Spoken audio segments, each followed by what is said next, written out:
Boa tarde.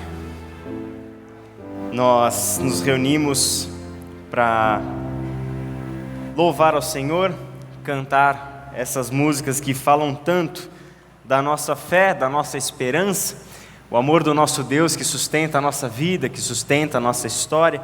E além disso, nós temos hoje o privilégio de dar início à nossa série de Páscoa. Então hoje nós iniciamos esta série cujo título é Seja Feita a Sua Vontade, e neste domingo vamos conversar sobre este assunto, que é o destino do Messias. Quando nós falamos sobre Seja Feita a Sua Vontade, nós estamos trazendo à memória uma fala de Jesus que expressa muito bem aquilo que nos marca nos evangelhos, na narrativa, na vida de Jesus, enquanto a relação de Jesus com o seu Pai. Seja feita a sua vontade é a oração que Jesus faz num momento decisivo, dramático da sua vida. Ele está às vésperas da sua morte, ele havia sido traído, ele havia sido levado para ser julgado por estes homens. Jesus estava para entregar a sua vida na cruz do Calvário, e Jesus faz uma oração. Ele lida com questões interiores dele e ele faz uma oração ao Pai dizendo que, se fosse possível, que o Pai afastasse dele aquele cálice.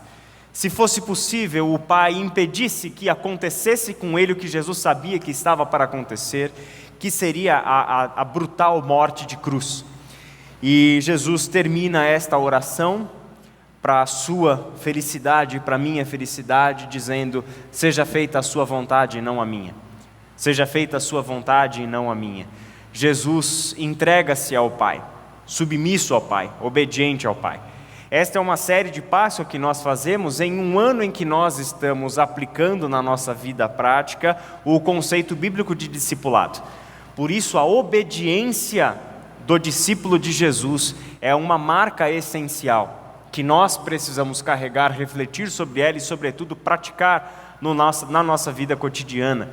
E Jesus pode exigir dos seus discípulos a obediência, porque Ele é o exemplo maior de obediência.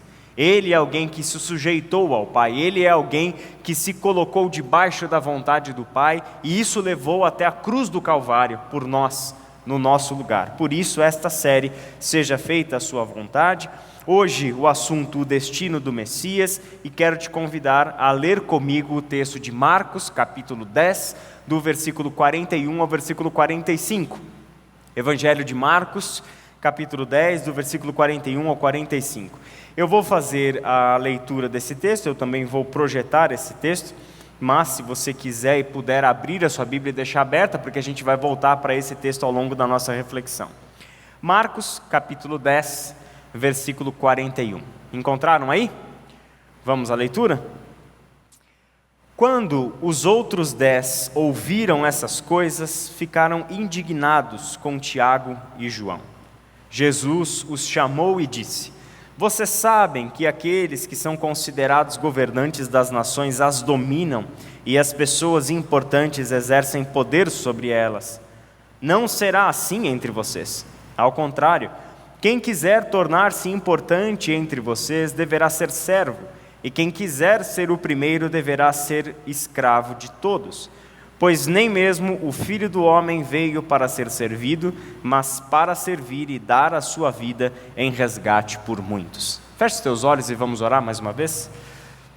Pai querido, lemos a Tua palavra e entregamos, Senhor, este momento nas Tuas mãos, para que o Teu Santo Espírito fale aos nossos corações, traga iluminação a nós. Que o Teu Santo Espírito, Pai, converta essas palavras em vida e em vida prática, na história, Senhor, e na experiência de cada um aqui presente. Tenha, Senhor, esta liberdade e encontre no nosso coração a disposição para obedecermos a tudo que o Senhor nos tem ensinado. É em nome de Jesus Cristo que nós oramos. Amém. Esta pequena parte do Evangelho, este pequeno recorte do Evangelho, do capítulo 10 de Marcos, revela algo que estava presente na mente dos discípulos, porque esta breve palavra de Jesus aos seus discípulos é a conclusão de um pedido que esses discípulos haviam feito para Jesus. Esse pedido que Tiago e João fizeram para Jesus mostra que eles estavam, embora discípulos de Jesus, ainda pensando conforme a lógica do que eu estou chamando aqui de lógica do reino da morte. Preste atenção, não são pessoas de fora da comunidade dos discípulos, não são homens que não temem a Deus e não servem a Jesus. São dois importantes discípulos de Jesus, Tiago e João. São dois homens que estiveram com Jesus durante todo o tempo do seu ministério. Porque em Marcos capítulo 10, o que está acontecendo? Está acontecendo uma viagem de Jesus em direção a Jerusalém. Então, o capítulo 10 de Marcos é o início desta viagem, e durante todo o capítulo 10 de Marcos, um monte de coisa vai acontecendo na medida em que esses homens estão viajando em direção a Jerusalém. Capítulo 10 termina com Jesus chegando na cidade de Jerusalém. Capítulo 11, então, Jesus está de fato começando a última semana da sua vida. Então, o que você está vendo aqui não é no começo do ministério de Jesus com seus discípulos, já é no final. Os discípulos estão às vésperas da última semana de vida de Jesus e, portanto, eles estão às vésperas da morte de Jesus, da sua crucificação e da sua ressurreição. Eles estão na fase final, eles estão nos 47 do segundo tempo do ministério de Jesus.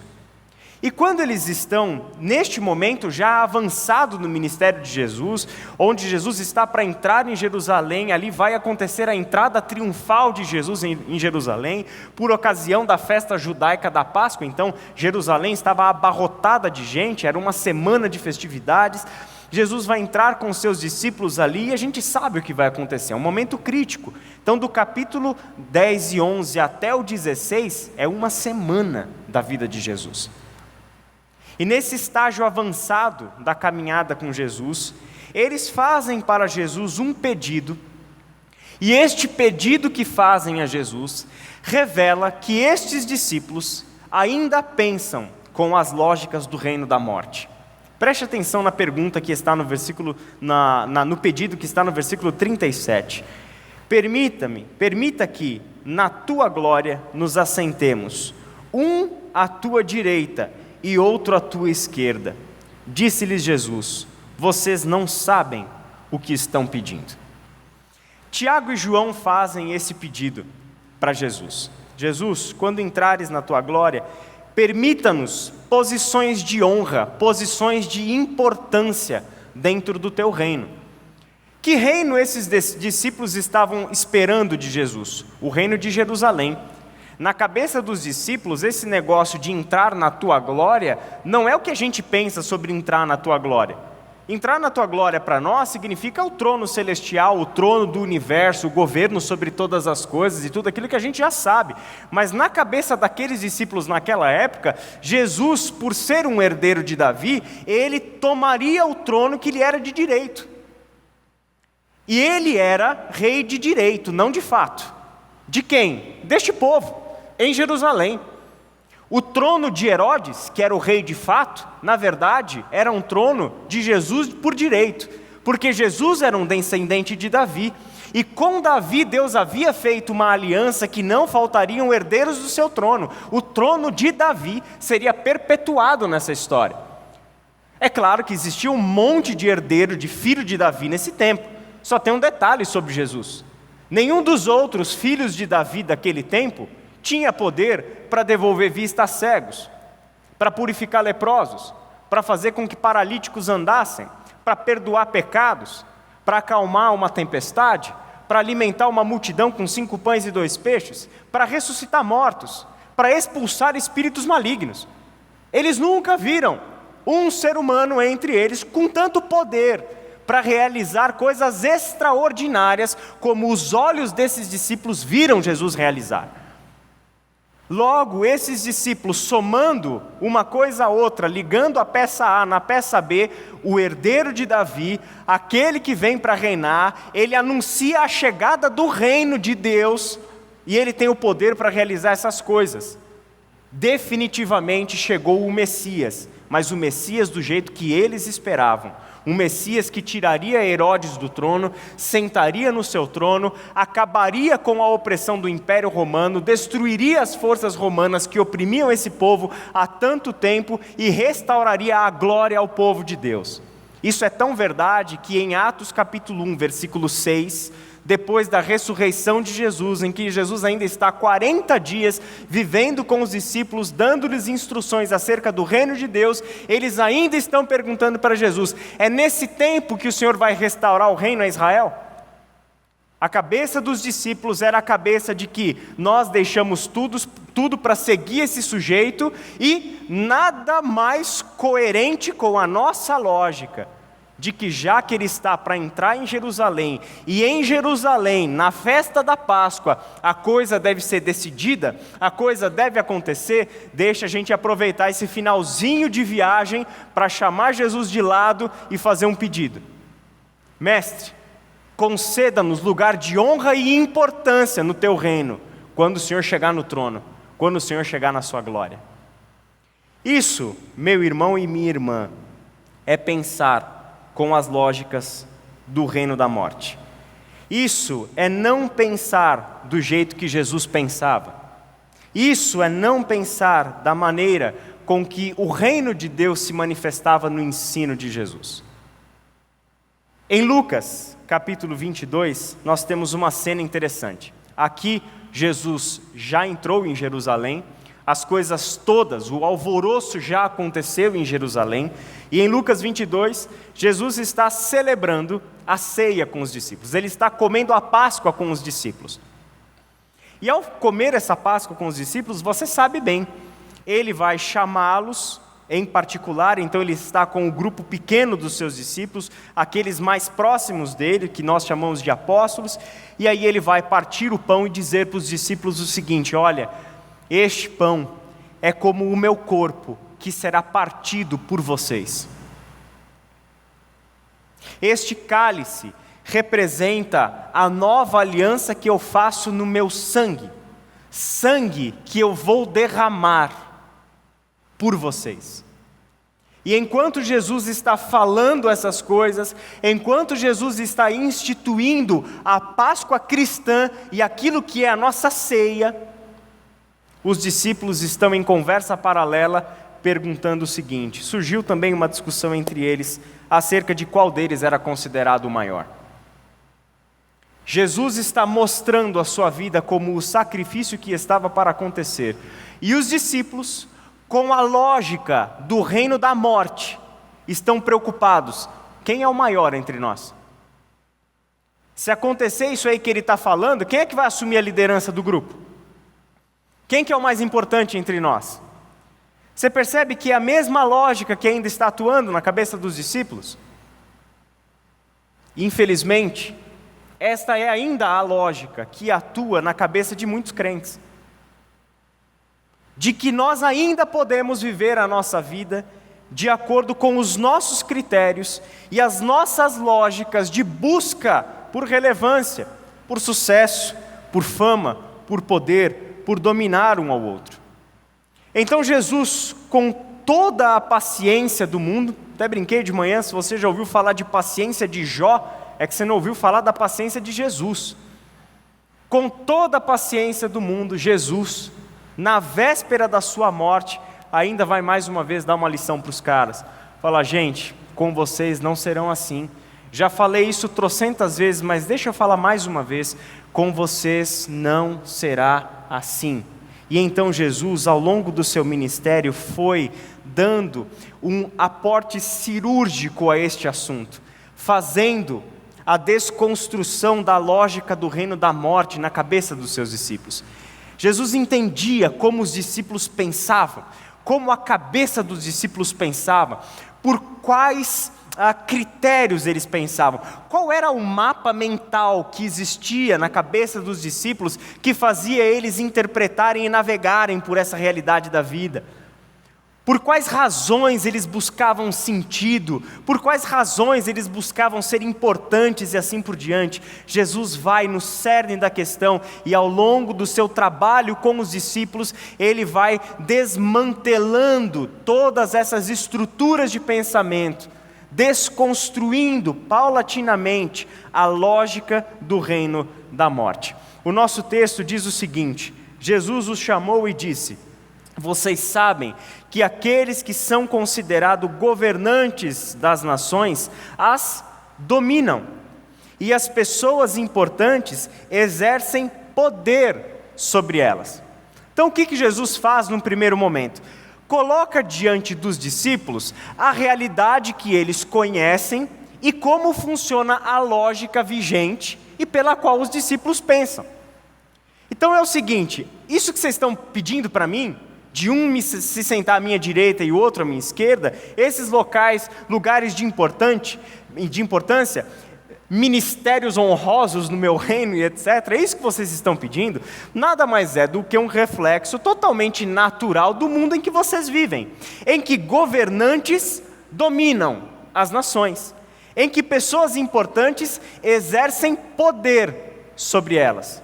Então o que Jesus revela? O que vocês estão pedindo nada mais é do que agir e pensar segundo as lógicas deste mundo.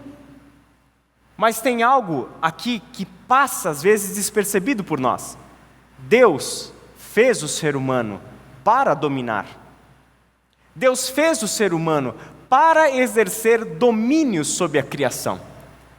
Se a gente lê os textos de Gênesis 1, Gênesis 2, a gente vai encontrar exatamente isso. Isso é mandato divino. Deus criou o ser humano à sua imagem, conforme a sua semelhança, e lhe deu o mandamento: domine o ser humano sobre as aves do céu, os peixes do mar e os animais que se movem rente à terra. O ser humano tem este desígnio. Mas o que aconteceu? O ser humano pecou, se rebelou contra Deus, e a partir do pecado, ele quer exercer o domínio e a força para a qual ele foi criado, mas separado de Deus.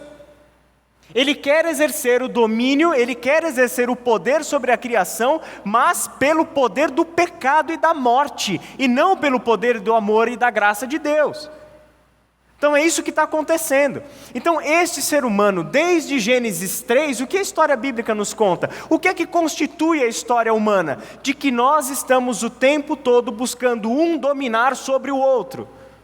Que nós estamos vivendo para exercer poder sobre o outro. E isso, gente, em todas as esferas da vida.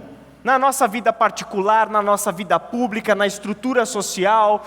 Nós fazemos e agimos segundo esse nosso desejo de dominar sobre o outro nas nossas relações, usamos as pessoas para a nossa ascensão profissional, dentro da nossa casa, sexualmente falando, objetificamos as pessoas porque temos este desejo inato de lógica de morte atuando dentro de nós, que nos leva a querer dominar sobre os outros.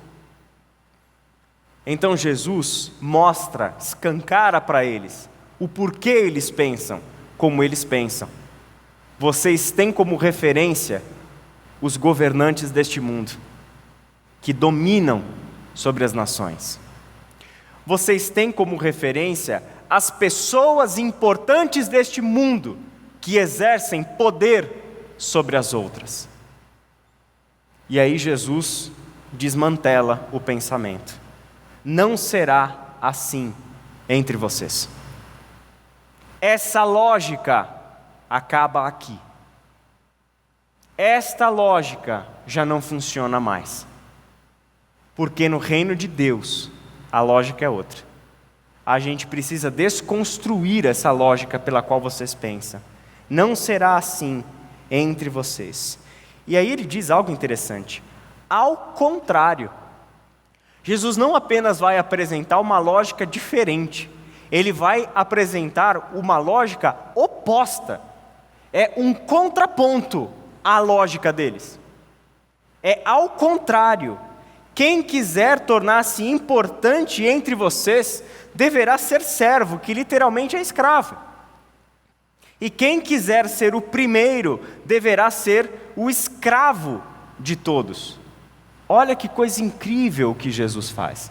Como é que Jesus pega os seus discípulos, mostra a estrutura do seu pensamento, contrapõe esse pensamento com outro e apresenta para eles a realidade do reino de Deus. É ao contrário, gente. Seguir a Jesus consiste em pensar de uma outra forma. E porque eu penso com outra lógica, é que eu sou capaz de abrir mão das lógicas deste mundo. É impressionante quando nós olhamos para os evangelhos e vemos essas coisas acontecendo nas narrativas dos evangelhos. Esses dois discípulos que disseram isso para Jesus, Tiago e João, tem uma cena muito interessante que acontece com eles, que está narrada em Lucas capítulo 9. Se você quiser abrir sua Bíblia comigo, Lucas capítulo 9, do versículo 51 até o versículo 56. Olha que interessante essa cena. É bem no contexto que nós estamos falando. Se aproximando o tempo de Jesus ir para Jerusalém e o seu ministério vai ser decidido lá. O Messias em Jerusalém encontra o seu destino na cruz do Calvário. Então, olha só o que diz, Lucas capítulo 9, versículo 51. Aproximando-se o tempo em que seria elevado aos céus, Jesus partiu resolutamente em direção a Jerusalém.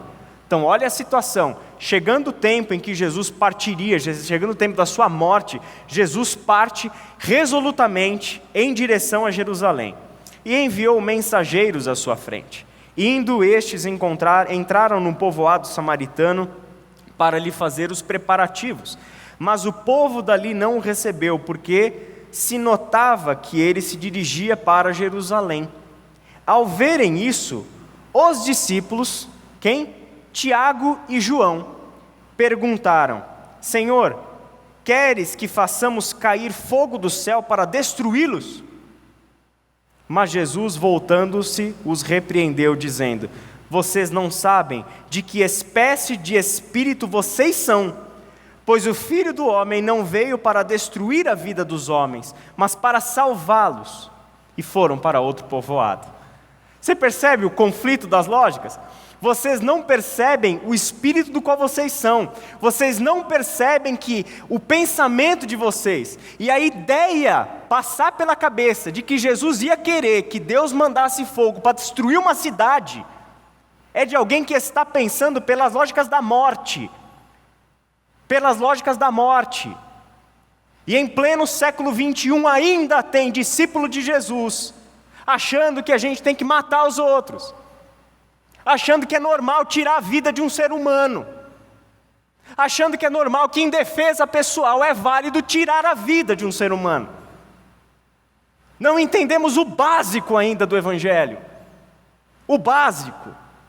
Isso é espírito de morte, não é o espírito do Cristo.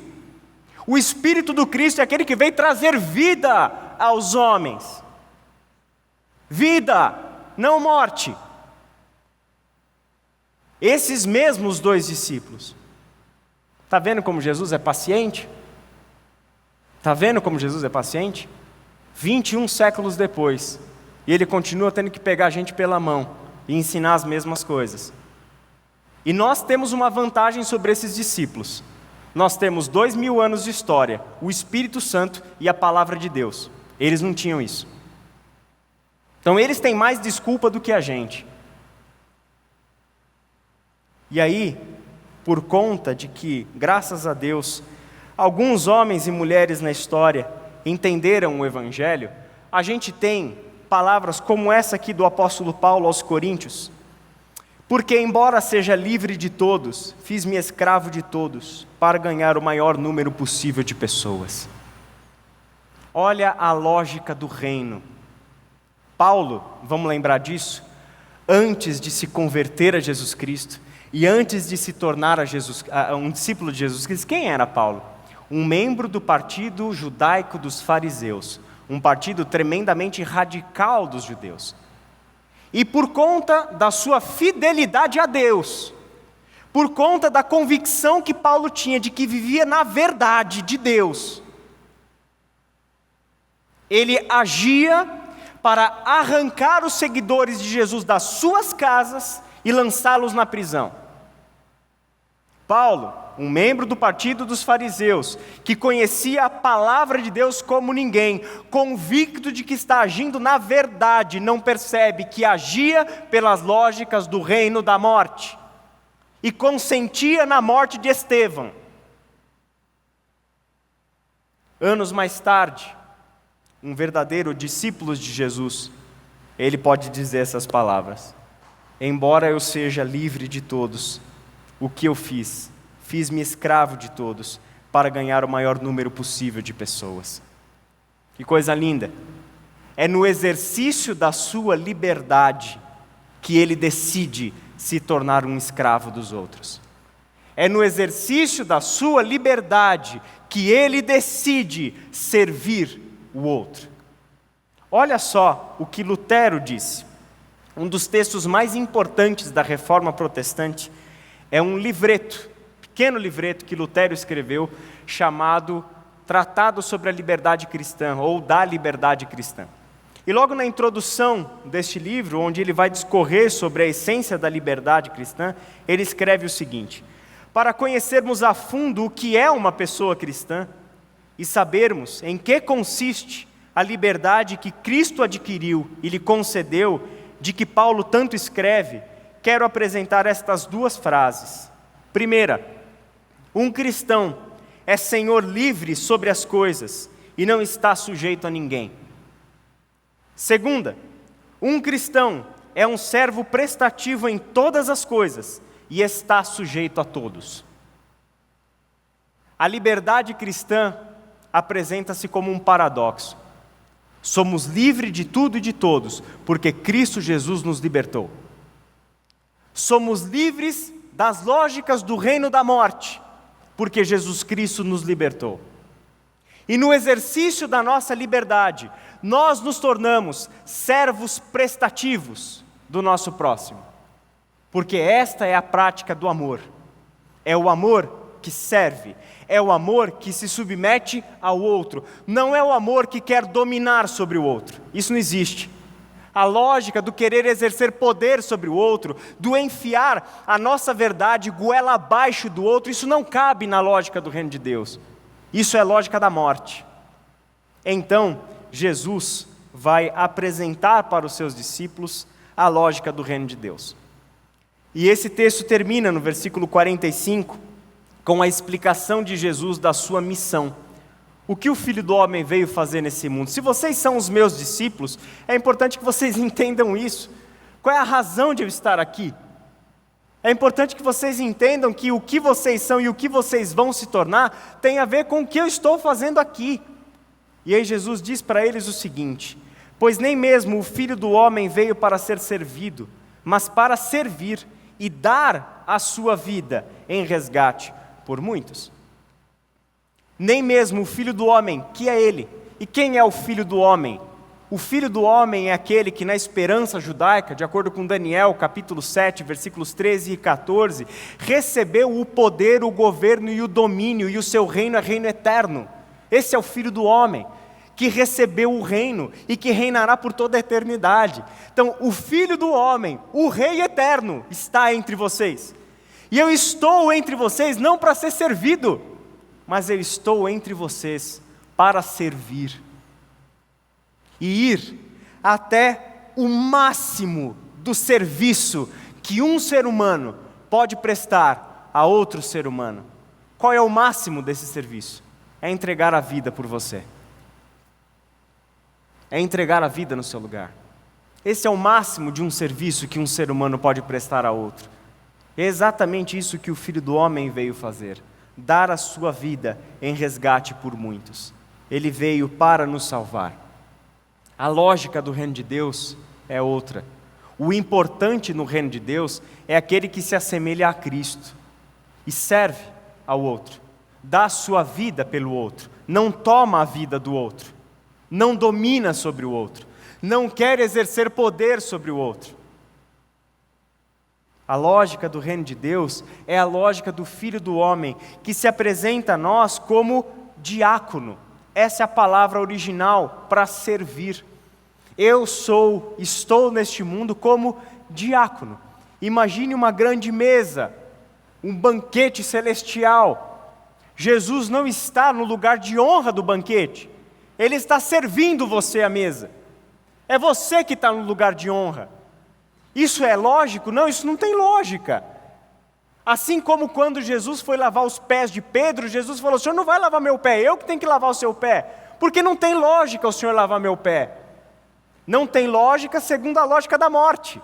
Mas segundo a lógica do reino, é isso a natureza da nossa presença aqui. É por isso que nós estamos aqui. Para servirmos uns aos outros mediante o amor. E é isso que Jesus estava fazendo. Quando você, e esta é a imagem constante para nós no período da Páscoa, lembrarmos da morte, do sacrifício e da ressurreição de Jesus. A imagem de Jesus crucificado, a imagem de Jesus carregando essa cruz. Quando você ver a imagem do Cristo crucificado, lembre-se disso. Ali está um ser humano verdadeiramente livre. Livre. Porque ele está lá, não porque alguém dominou sobre ele. Ele está lá porque, sendo o livre, escolhe entregar a sua vida. Escolhe abrir mão da sua vida por nós. Quando você vê a cruz do Calvário, lembre-se disso. Eis ali alguém em pleno exercício da sua liberdade, porque ele é livre das lógicas da morte, ele é livre do desejo de dominar sobre o outro, ele é livre do desejo de exercer poder e domínio. Ele está na cruz por pleno exercício da sua liberdade e livremente escolhe obedecer o Pai, livremente escolhe morrer por nós. É isso que nós vemos na cruz do Calvário, a concretização das palavras de Isaías, capítulo 53, versos 4 e 5. Apesar disso, foram as nossas enfermidades que Ele tomou sobre si, e foram as nossas doenças que pesaram sobre Ele. Pensamos que seu sofrimento era castigo de Deus, castigo por sua culpa, mas Ele foi ferido por causa da nossa rebeldia, e esmagado por causa de nossos pecados. Sofreu o castigo para que fôssemos restaurados, e recebeu açoites para que fôssemos curados. Pensamos que seu sofrimento era castigo de Deus, castigo por sua culpa. Por que pensamos isso? Porque com a lógica com qual raciocinamos, alguém que sofre o que Jesus sofreu é porque fez alguma coisa de errado. Não é possível. Com a lógica com que pensamos, não somos capazes de entender que o sacrifício de Jesus é sacrifício substitutivo. Ele está morrendo a nossa morte. Achamos que Ele era um culpado de Deus, castigado por sua culpa, sem saber que pelas lógicas do reino de Deus, Ele estava lá padecendo por causa dos nossos pecados, por causa da nossa transgressão. E aquilo que Ele sofreu é que nos traz a cura. Aquilo que Ele sofreu é o que nos traz a cura. Quando eu estava na época da faculdade, eu entrei para a faculdade de teologia aos 18 anos de idade. E eu me lembro que naquele primeiro ano de faculdade eu tive um professor de teologia do Novo Testamento chamado Stephen Boyd Nash. Ele era um americano. E na primeira aula ele estava falando um pouquinho sobre a sua trajetória, e ali ele contou para nós que ele se converteu por volta dos 20 e poucos anos, sentiu um forte chamado para seguir o ministério, e logo ele foi fazer faculdade de teologia e fez a sua graduação, fez o seu mestrado. Aos 40 e poucos anos ele tinha concluído o seu doutorado em teologia, e ao contar toda essa história dele, ele diz: mas a minha conversão só aconteceu de fato muito tempo depois que eu tinha concluído meu doutorado em teologia. Quando ele falou isso, eu com 18 anos, iniciando minha carreira teológica, com todas as minhas ambições e com todas as lógicas do reino da morte, não entendi absolutamente nada do que ele quis dizer com aquilo. Como assim sua conversão veio depois? Na verdade, você começou a estudar teologia porque você se converteu? Não tem lógica isso. Não tem lógica pensar que a tua conversão veio depois. Ele contava que foi só depois que os olhos dele de fato se abriram, para que ele entendesse realmente o que era ser um discípulo de Jesus. Anos mais tarde, quando eu me converti, eu entendi o que o Steven Nash disse naquela noite. Eu entendi que em algum momento da nossa vida, nós precisamos tomar uma decisão. Os nossos olhos se abrem. E a gente precisa decidir parar de pensar com as lógicas da morte. A gente precisa decidir desconstruir com Cristo as lógicas da morte, para pensarmos segundo as lógicas do reino. Uma coisa que eu aprendi também na minha jornada enquanto atleta, foi que se vestir como um atleta e se filiar a um clube não te faz um atleta. Você só se torna um atleta quando você começa a pensar como um atleta, a se alimentar como um atleta, a treinar como um atleta, a se disciplinar como um atleta, a competir como um atleta. A vida cristã é a mesma coisa. Estar presente em uma celebração dominical, fazer parte de um movimento religioso chamado evangélico no Brasil hoje, conhecer as coisas da Bíblia e da teologia como meu professor conhecia, não te faz um discípulo de Jesus. O que te faz um discípulo de Jesus é aplicar na sua vida prática as lógicas do reino. É obedecer ao que Jesus ensinou, não apenas conhecer o que Jesus ensinou. É viver segundo o ensino de Jesus. É colocar em ação, na sua vida cotidiana, em todos, absolutamente todos os aspectos da sua vida, a lógica do reino em ação. O reino de Deus e não mais o reino da morte. Por isso, meu irmão e minha irmã, eu acredito que entre nós existam diversas pessoas que ainda não se converteram de fato, que ainda não pensam segundo a lógica do reino. Porque o fato de Tiago, João, Pedro terem uma conversão posterior, depois de conhecer Jesus, depois de andar com Jesus, aí que de fato eles vão se converter, isso se mostra como um alerta para mim. Eu tenho que suspeitar disso que eu chamo de conversão. Eu tenho que suspeitar disso que eu chamo ser um discípulo de Jesus e cristão. Eu preciso me colocar sob suspeita e preciso que o Senhor avalie o meu coração. Por isso eu queria te dar um momento para fechar os seus olhos e a gente orar um pouquinho. Senhor, nosso Deus e nosso Pai, diante da Tua palavra e com este desafio, Pai, que ela nos propõe, de investigarmos o nosso coração, sondarmos a nossa intenção. Fazermos, Pai, uma breve recapitulação da maneira como nós temos vivido, diante da Tua cruz, diante do Teu sacrifício, diante daquilo que o Senhor revelou a nós ser o reino de Deus, que confronta o reino da morte, que não assimila lógicas de morte, mas que só promove lógica de vida. Pai amado, que haja conversões entre nós, que corações se voltem ao Senhor, que pessoas tomem a decisão de desconstruir as lógicas da morte com as quais pensam, para passarem a viver segundo as lógicas do Teu reino. Porque é dessa maneira, Senhor, que nós podemos dizer que o Senhor verdadeiramente reina sobre nós. Porque é somente assim que nós podemos verdadeiramente dizer que é o Senhor quem governa a nossa vida. Pai querido, cuida do coração do Teu povo. Nos conduza, Senhor, ao arrependimento e à conversão verdadeira e definitiva. Em nome de Jesus.